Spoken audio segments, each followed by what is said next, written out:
the American president is not announcing sanctions against the Russian dictator. Instead, Trump and Putin are set to meet in Alaska for Ukraine talks next week.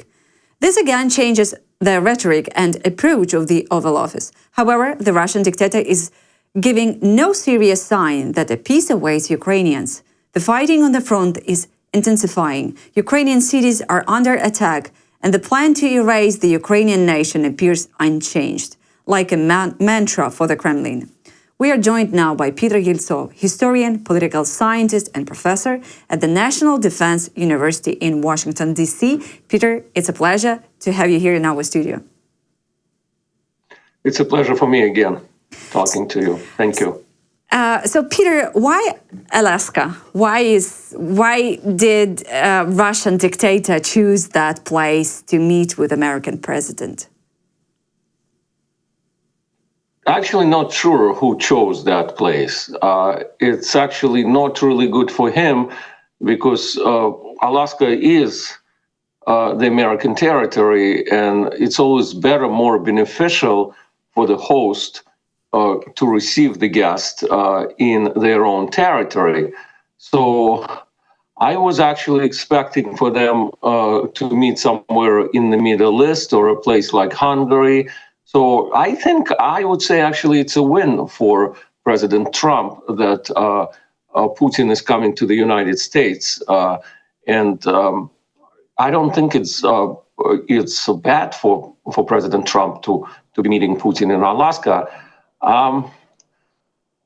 So I think it's a win for President Peter, Trump, at least for now. Absolutely. But you know why I'm asking that? Because I'm reading some ideas why they agreed on that place. Because somehow Russian dictator Putin will choose the path that will be very safe for him. So Ukrainian intelligence or agents or whatever will not kind of have the chance to attack him or whatever. You know, that's the way he's going to get to Alaska. Yeah, that's definitely, he is protected militarily and protected in a sense that, of course, no one's going to be able to penetrate those negotiations. That's true, you're right. But I don't think there is any symbolism because, of course, there are crazy Russian nationalists who think that Alaska should be returned, like Zhirinovsky, when he was alive, was talking about it all the time, that Russia should get Alaska back because it was, of course, sold in the 19th century. Well, I don't think it really plays into that, but I do agree with you that it's very safe for Putin to be traveling there because even if they were to meet in Switzerland, say, this country still is a signature of the International Criminal Court, and there is an order for international. I mean, there's no way any country would try to give Putin to the International Criminal Court, but still, it would be legally a more complicated situation if they were to meet, say, in Switzerland. Yeah, makes sense. You know what caught my eye just maybe a few weeks ago, that I saw the article in Atlantic Council, and they were saying that Putin's government has now banned Ukrainian language teaching in all occupied territories. So from your perspective, is this a part of a broader effort to erase Ukrainians as a nation? Yes, it is. And this is, of course, like absolutely disgusting and ludicrous because one of the reasons of the war was the alleged persecution of the Russian language in Ukraine, which never happened. I was last time in Kyiv in 2019, and the city was pretty much a Russian-speaking city. There has never been really like a genocide, what they claim, of the Russian-speaking people. And now they're actually doing that in the reverse. They are banning the Ukrainian language. But that's an Ukrainian history. But that's been a tendency for the entirety of the history of the Russian Empire and the Russian-Ukrainian relations. I would start here probably with the with Count Uvarov, who I believe it was still in 18 33 when he brought Nicholas I a note on the so-called famous note on autocracy, orthodoxy, nationality. And the nationality there had a very specific meaning. It's difficult to translate that word from Russian, народность. So what he meant that the Russian language and the Russian spirit needed to be everywhere. So he literally, I have a quote for you, nothing but the Russian spirit is the source of our state foundation, the keystone on which the throne and the altar firmly stand. And today, in the Russian constitution, for the first time in entire history of the Russian state, there is a absolutely stunning clause that's from 2020. Russians are the state-forming people. To me, as an American, I think, can I imagine even for a second that the American Constitution would include something like the Anglo-Saxons are the state-forming people in the United States of America? Today, that's a law in Russia. And then you look at the history of the Russian Empire, then there was the infamous Valuev Circular, 1863, under Alexander II. They call him the liberator. Yes, he liberated the serfs, but then enslaved the Ukrainians. And the Edict of Ems, also under Alexander II, 1876, when they basically banned the Ukrainian language, the performances in Ukrainian, the Ukrainian books, and all of that in the Russian Empire. Why? I mean, it's still extremely relevant. You look at Alexander Solzhenitsyn before returning to Russia. He wrote in 1990, all the talk of a separate Ukrainian people existing since something like the 9th century and possessing its own non-Russian language is a recently invented falsehood. We know that Solzhenitsyn didn't like Gorbachev, who liberated the Soviet people, didn't like Yeltsin, but somehow embraced this incredible historical paradox, embraced the former KGB agent Vladimir Putin, allegedly just on the, based on his Russian imperialism. And that's what Putin, I guess, almost verbatim, following Solzhenitsyn, wrote in 2021 in his now infamous piece right before the invasion of full-scale invasion of Ukraine. He said, Russians, Ukrainians, and Belarusians are all descendants of ancient Rus. The name Ukraine was used more often in the meaning of the old Russian word окраина, periphery, which is found in written sources and so forth. So basically, he denies completely the existence of Ukrainians as a nation, as a people. And he even says that there was an Austro-Hungarian and Polish invention, the Ukrainian nation, what he says, to create this anti-Russian project. Yes, the Russian people never reconciled with the fact that there are Ukrainian people, that there is a Ukrainian language. They always thought of Ukrainian language exactly like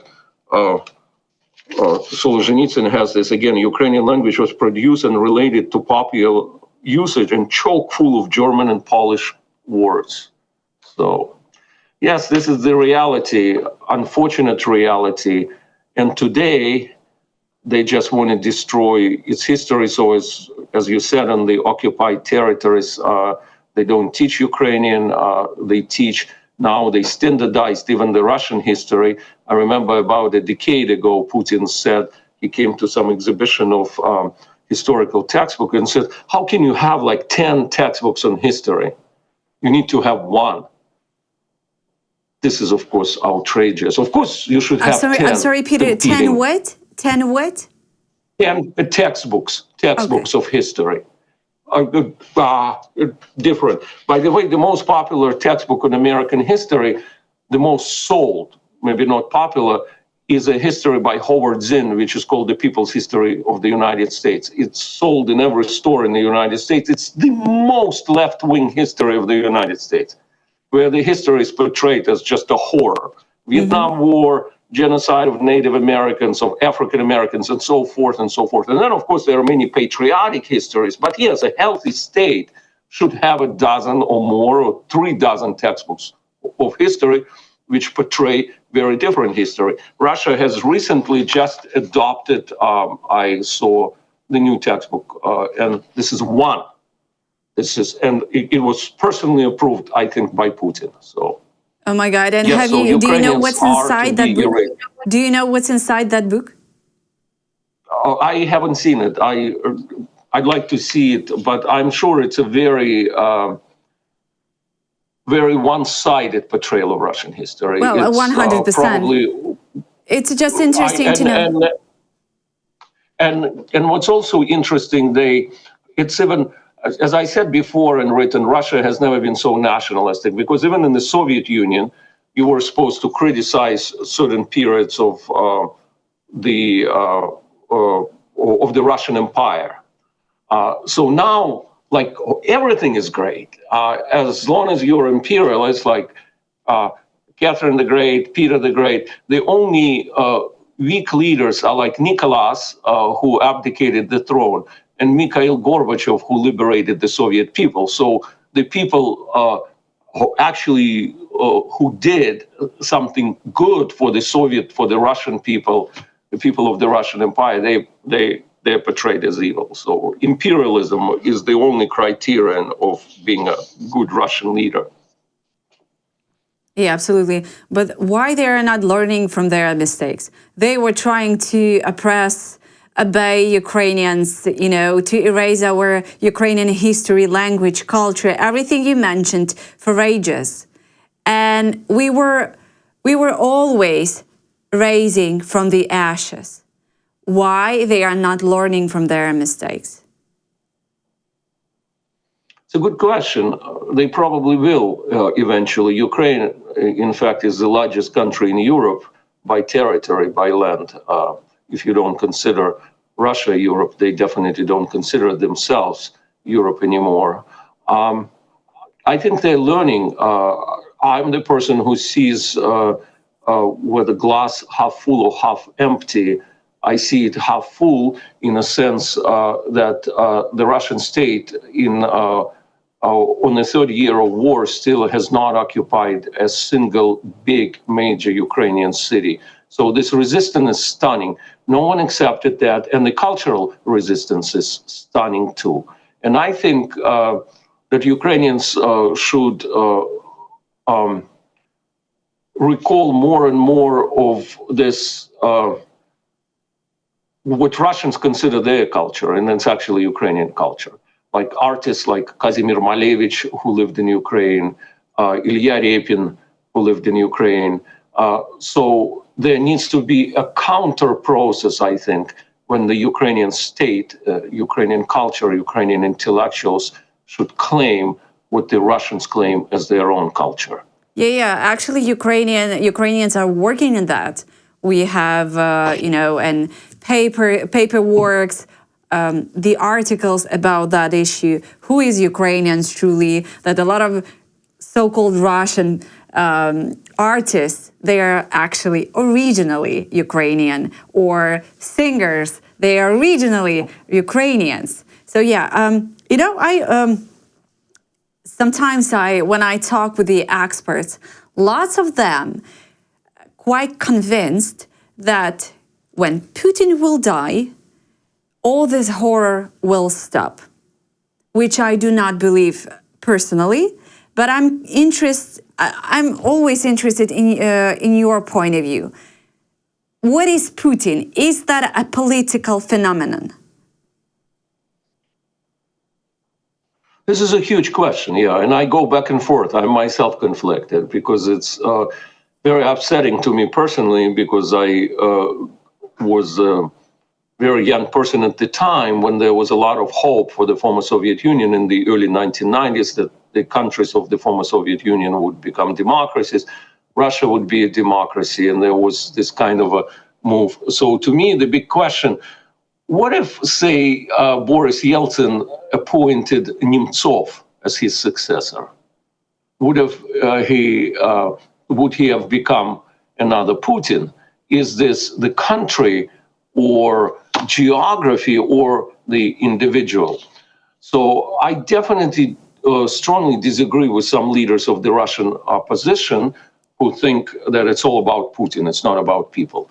Putin definitely has a tremendous support among the Russian people. So, like, answering your question, what will happen after Putin? It can get worse, but I'm more optimistic in a sense that it's not going to be 300 years. Like Vladislav Surkov predicted that the Putin state will exist for another 300 years. He divided the Russian history into the state of Ivan IV, Peter the Great, Vladimir Lenin, and now he says there will be a Putin state for another 300 years. I don't think there is an ideological foundation for that. For 300 years, like a collective Putin, you know? Yes, Putin, right? yeah, like that kind of authoritarian regime. Yeah. I have a faith, not actually in the Russian people, some Russian people. I have a faith at the Russian nationalities, and they know that. They're paranoidally afraid of that because the Chechens, the Lezgins, the Tatars today still mourn the conquest of Kazan every year. That happened 500 years ago. Many Tatars don't even speak Tatar.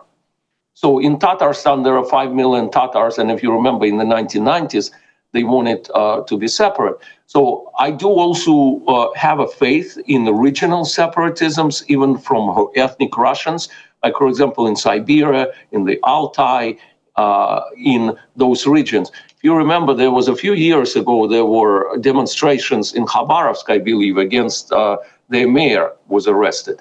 And if you notice, it's very interesting, the law enforcement, if it had happened in Moscow or St. Petersburg, those demonstrations would have been immediately disbanded. And it didn't happen in Khabarovsk because the law enforcement was on the side of the people, the same in Dagestan. So I do have faith in regional identities, national identities, that eventually it will break up this authoritarian state. But yes, in a short term, it could even get worse because there are some people in Putin's circle who are much more radical, particularly towards Ukraine, than Putin himself. Oh, really? Is that even possible? But I'm more optimistic than you. I think we discussed it before. Yeah. I think I'll be able to visit St. Petersburg before I die. In St. Petersburg and Moscow, there will be a different political regime there. You know, I recently have spoken with my friend on the front line. He is now on the east of Ukraine fighting. And we had a conversation and he said to me, when you saying that I'm not that optimistic or pessimistic at all, he said, I think that this war will last for the next 100 years. And no matter it's going to be hot or cold, war or energy war, but it's going to last for many years. This is the opinion from the man from the front line who he's a very intelligent man. But I think my future kids and grandkids probably will be in a war somehow with Russia. Maybe not a hot war. I agree with you that what Putin has created, he definitely divided the Russian and Ukrainian people for generations. It will be very, very difficult to reconcile. And I can see also it's very disturbing how I have Ukrainian students, Ukrainian friends here, and I know how some of them even don't want to speak Russian, and particularly from Eastern Ukraine, which is remarkable, people who actually say, I have a friend from Mariupol who escaped just before the Russian invasion, and she was raised as a Russian speaker. She actually learned Ukrainian when she was 16, 17, and now she refuses to speak Russian because to her, it's so much associated with those people in Mariupol who actually, a certain percentage of people who accepted the Russian occupation. So to these people, it's so painful. The language is so much associated with the language the culture, like everything. And that's the damage which has been done by this war, and which will take generations and generations to repair, if ever.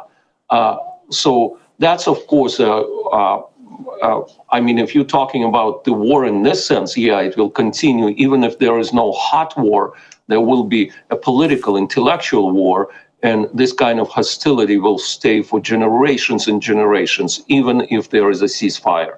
Yeah. I completely agree with you. Yeah, but when you're saying, Peter, that you have a faith in some moments, but when you're saying about Putin and all those people, Solzhenitsyn and those who were before him with those imperialistic views on Ukraine, Ukrainian language, culture, and etc. So it's like a historical circle. And it will happen again. Maybe for decades it will be fine, but what history shows us, it will happen again. So how we can believe in peace between Ukraine and Russia when Russia historically denying Ukrainians and Ukraine existence at all? There will be no peace. There will be no peace treaty. I think the best scenario right now militarily is a ceasefire. What Ukraine actually wants, President Zelensky said, like all Ukrainian leaders, they want a ceasefire. The ceasefire is the only solution because it will stop the massacre. We need to think from a purely humanitarian perspective. There is hundreds and thousands of young men and women dying every week on the front line. This war is comparable in scale to like World War I. The Battle of Bakhmut has been compared to the Battle of Verdun during World War I. So I think the solution for now is a ceasefire and not recognition of anything. Ukraine will never sign and shouldn't sign any treaty, a peace treaty with Russia recognizing the annexation of its land. But ideally, it could be a situation as like Kashmir or Korea, where there is a line of control and at least a ceasefire for the time being. Yeah, there cannot be like a peace treaty. There cannot be reconciliation for years and years to come. So, yeah. I mean, it's very unfortunate, but that's the truth. And speaking about the messages that are coming from Moscow, Russia has just canceled its self-imposed ban on deploying intermediate-range missiles 2 days after President Trump ordered 2 more U.S. nuclear submarines into global patrol. But didn't Moscow already did something similar in 2022? And is this a real escalation or just, another message from the Kremlin? So I'm happy, by the way, that President Trump is escalating the rhetoric. That's a great thing. Rhetoric, I always believe in political rhetoric. Remember Reagan with the evil empire, or Reagan's famous joke, not so much a joke, when he went on the national radio and he said, I've just outlawed the Soviet Union, we're going to start bombing in 5 minutes. And it freaked out the entire Soviet leadership. They actually put everyone on alert, their command. So I didn't like the fact that President Biden did not actually, was constantly talking, and Boris Johnson too, no escalation, no escalation.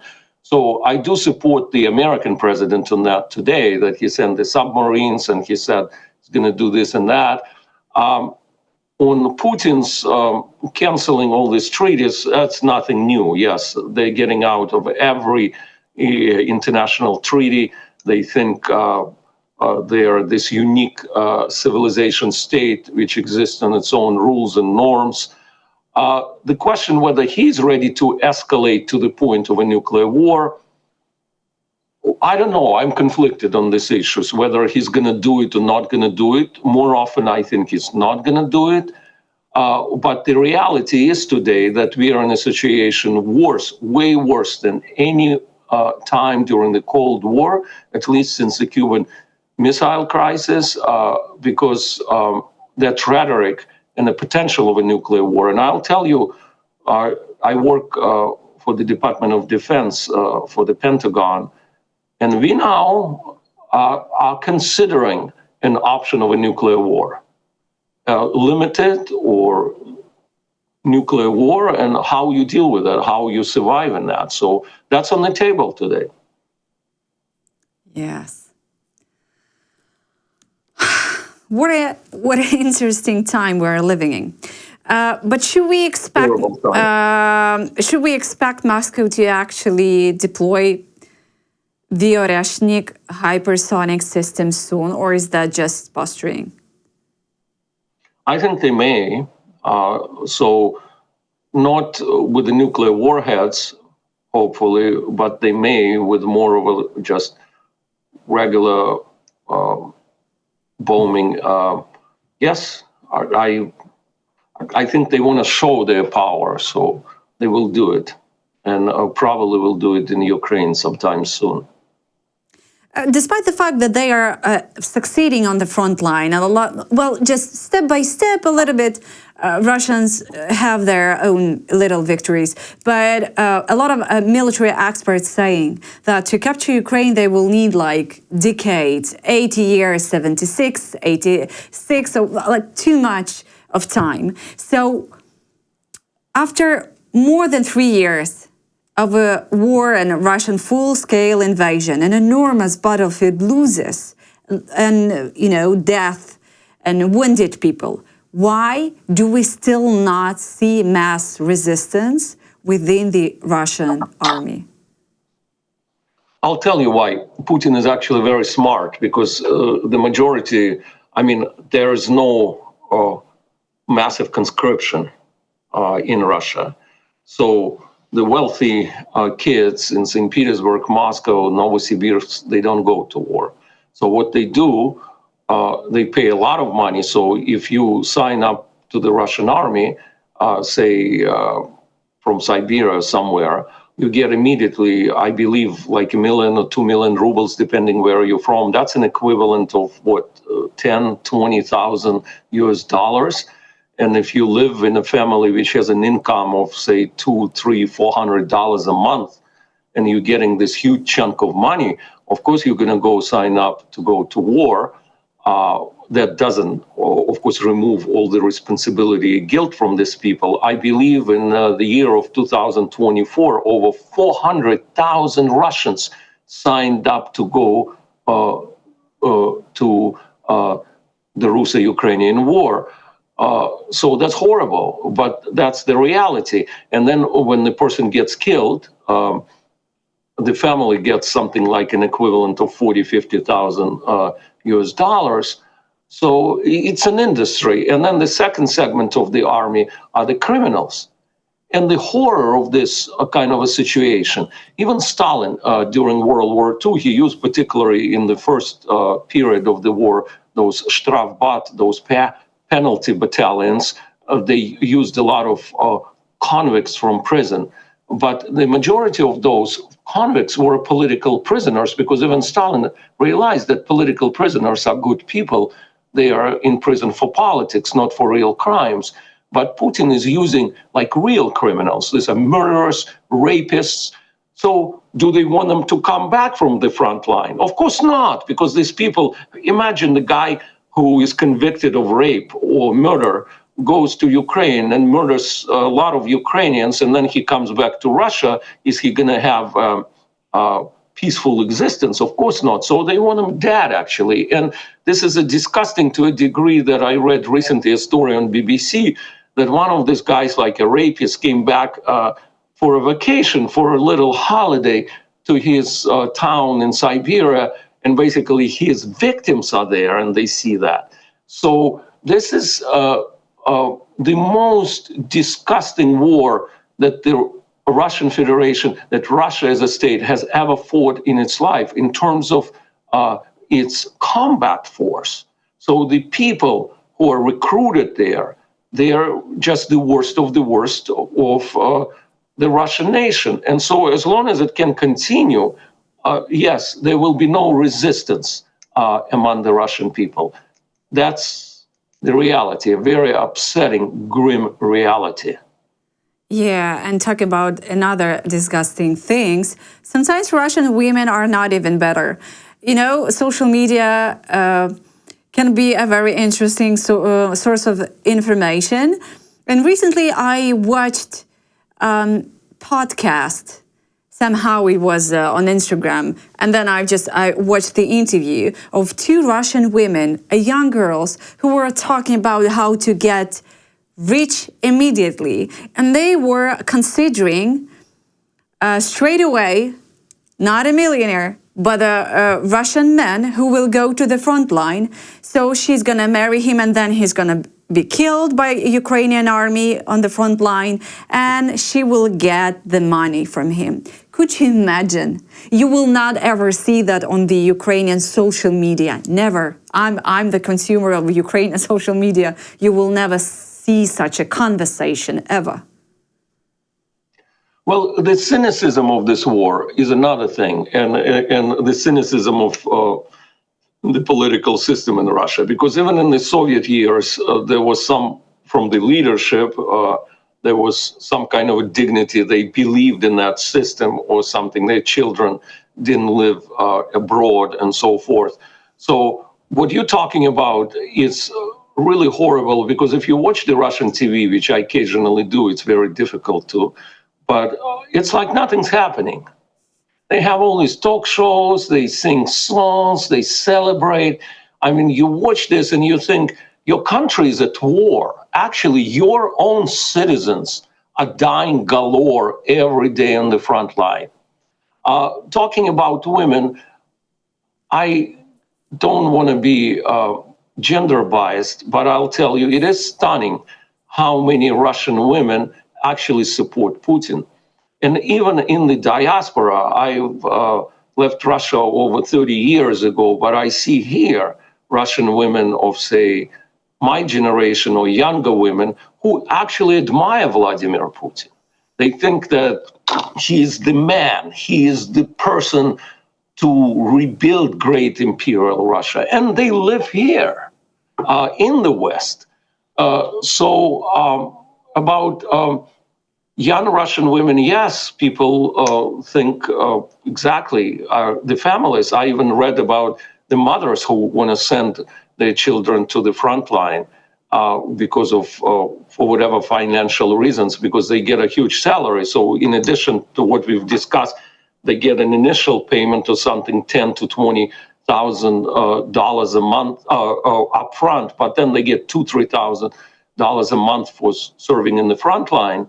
So yeah, this is an income for them. It's a very cynical, it's a combination of incredible cynicism and at the same time, incredible nationalism, because people also genuinely support the mission, as to the beginning of our conversation, because they believe it's Russia, it's Ukraine is a non-existent entity, as Putin actually just in June, I think he said at the St. Petersburg Economic Forum, again, he said the Ukrainian and Russian people are the same people, and in this sense, all of Ukraine is ours. Yeah. Well,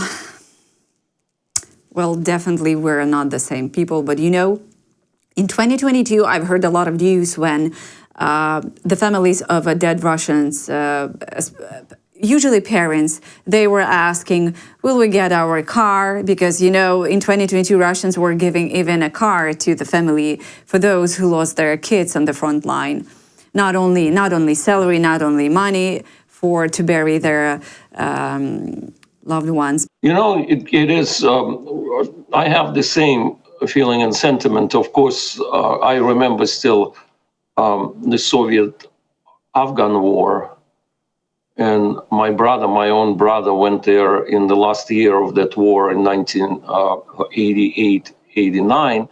And I remember that the Soviet people were actually very resistant. So particularly when perestroika started and everything, but that was the war done through conscription, of course. There were 18, 19-year-old boys drafted and sent to Afghanistan.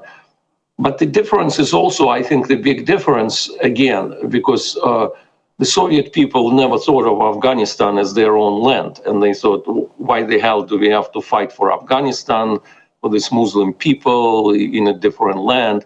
but they do think, the Russian people are so deeply indoctrinated to think that Ukraine is Russia, period.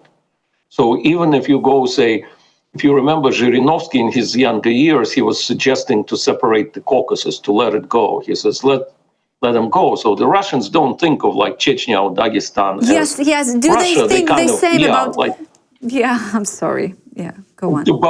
but Ukraine, to like a Russian person raised in Russia, Kiev is, as you know, the mother of Russian towns, as they say. So Kiev is Russia, is the beginning of the Russian history. And now more and more, this story, this narrative is really conveyed to every single Russian child. This is the beginning of Russian history. This is part of Russia. That's why I think they accept this war so much, because they are saying, if you watch the Russian TVs, they're saying, even actually it was very funny if you saw the last meeting of Lukashenko with Putin. Lukashenko literally said, well, in the Russian state, and if the war continues, if Zelensky doesn't negotiate, they're going to conquer more and more land. And Putin corrected him. He says, not conquer, Return, yes. Return. Yes, so I saw that return. moment, yeah. And Lukashenko actually laughed, because I think he even doesn't believe in that. And he laughed and he like said, oh, okay, return. So Lukashenko is actually playing with fire, because I think Putin, I'm actually convinced that Putin will want to return Belarus one day too.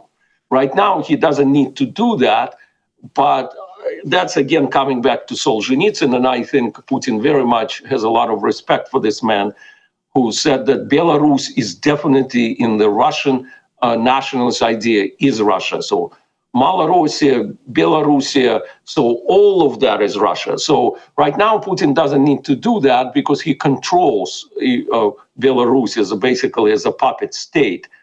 But one day, I think it's part of his legacy, as some people who worked with Putin and fled, is to unite Belarus, Ukraine, and Russia as a new imperial state. So Lukashenko is playing with fire. I don't know if he realizes that. Well, I'm not sure that he's playing with fire, because he's so always trying to, stay somehow in the middle of, he's not kind of an aggressor. Yeah, he's giving his territory to launch rockets to Ukrainian territory or drones, but still somehow his people not involved in this war so far, as far as I know. Well, he keeps it true. He is smart in this sense, and I think he wants Belarus to be an independent state. But I think at some point, like, of course, he wants to preserve his personal power, because if he allowed free elections, someone else, some more pro-Western democratic force would come to power. But I don't think he realizes that Putin's ultimate plan is to annex Belarus. And I'm convinced that this is his plan at some point, to make it just part of Russia, both de facto and de jure. So I think that's the plan. Yeah, Peter. Thank you so much again for your time. It's always a pleasure to talk with you, to hear your thoughts. And we'll see what the meeting of American president and Russian dictator will bring to what news they will give to us, what decisions Donald Trump will make after that. I'm not very optimistic about this meeting. Well, as long as we haven't seen any sanctions promised. Will stop the war. Sanctions are not really efficient on Russia. It's not possible really for the United States to sanction China and India, the major players. And yes, I would hope that there is something, for example, with India, through the intricate way of negotiations to persuade them not to trade as much with Russia, a very important country. But I'm not optimistic in terms of a ceasefire, the potential for ceasefire. He wants to continue the war. But we'll see. Let's hope. Let's hope. Yeah, let's hope.